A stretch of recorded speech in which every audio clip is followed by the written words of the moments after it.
Hello my friends, it's the Game Boy Geek here, and today we'll be police officers within the Royal Hong Kong Police Force, where there's a corrupt sergeant leading thousands of dishonest officers. However, the true identity of this sergeant has never been revealed, and the honest police officers will have to undertake several investigations and collect evidence in order to prosecute dishonest officers and uncover the identity of the sergeant.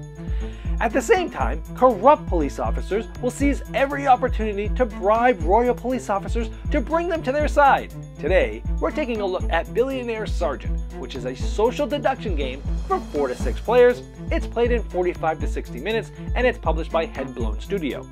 It's on Kickstarter right now, and I'm going to show you how the game works, and then I'll see you on the other side.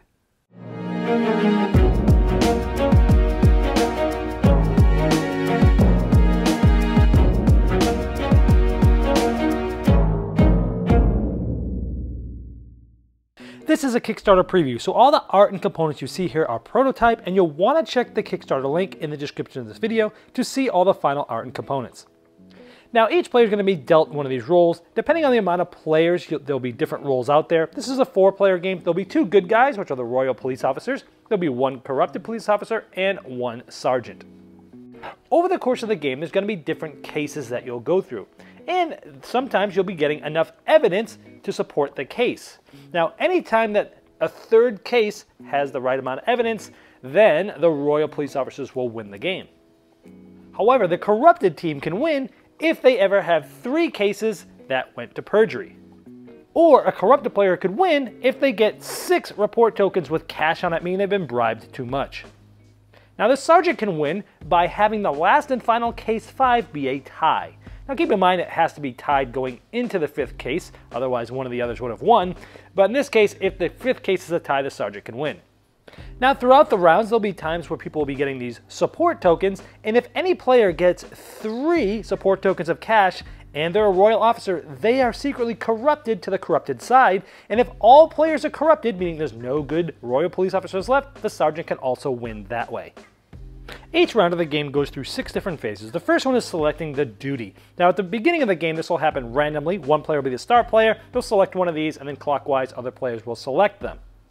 And if there were 5 or 6 players, there would be more cards out here to choose from. Now regardless of who took what card, they're going to be done in a specific order. It's always going to go 1 support, 1 investigator, 2 support, 2 investigator. And you'll be performing that duty when you have the card in the right order. So whoever has the 1 support will first draw an intel card from the board.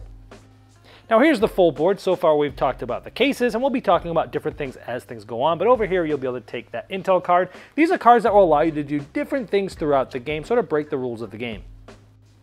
Next, they'll be able to give a report token to the 1 investigator. That's who they're sort of partnered with this round. Now these report tokens, this is how they look face down. You'll have a pool of these near you face down, and these are either going to be documents or cash. Now, if you are a royal officer, meaning the good guys, you have to give a document. If you are corrupt, you must give cash, and if you're the sergeant, you can give either.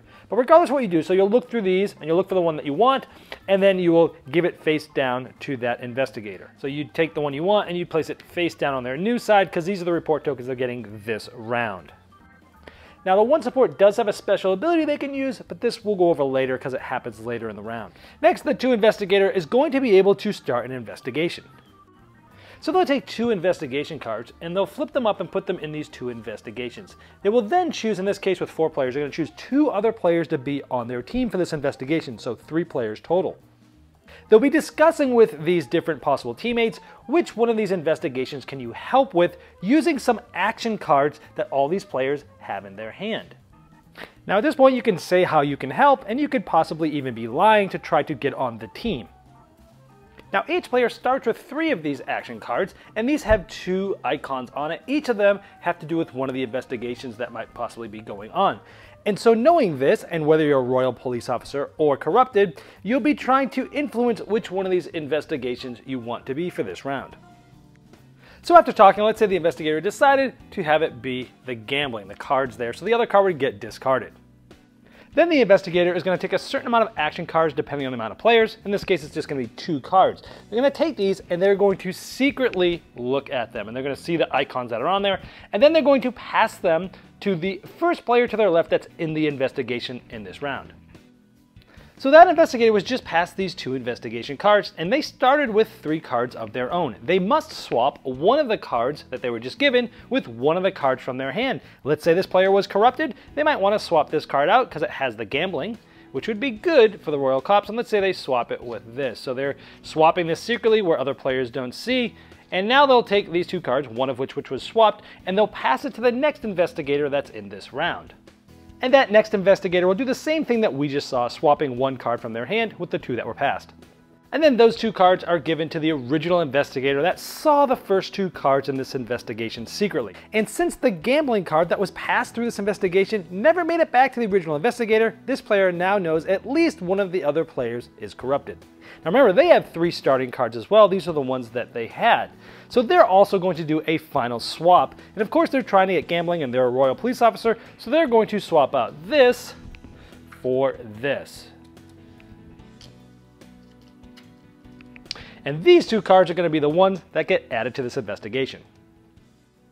So in this case, we had one of those icons that matched the investigation. So we'd come to this card here and we'd look at one match. And we're going to take a certain type of evidence. In this case, it says neutral, random, random. Well, over here, there's 3 different types and a bunch of random ones. We have perjury, evident, and neutral. Well, we need to take 1 neutral, but there's also a pile here that's random. It has 7 of each of these in it, shuffled up, and we need to take 2 of those random. So we have a neutral and 2 random. That original investigator will take these and secretly look at them, and they'll place their chosen one here face down as evidence going to the court. The other 2 will get discarded out of the game so nobody can see what they are.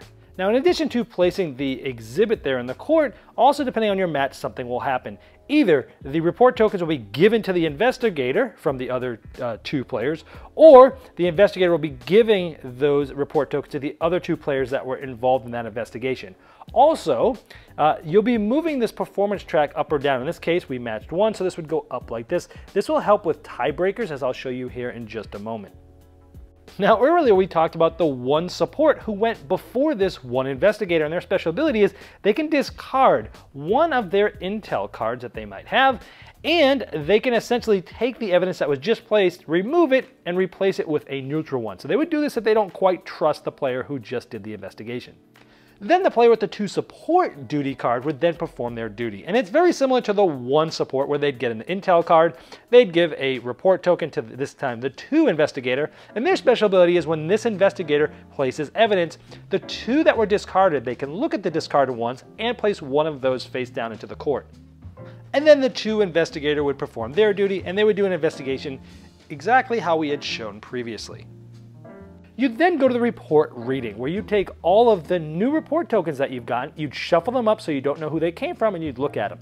Now, after this happens, these are actually going to go to old, and as rounds go on, all the previous rounds tokens will be here, and all the ones from just this round will be here. So you'll shuffle these up, you'll look at them. Now, if you were a good royal police officer, and between the new and the old, you have 3 or more of those cash tokens, then you've been secretly bribed and you are no longer a royal officer, you are now corrupted.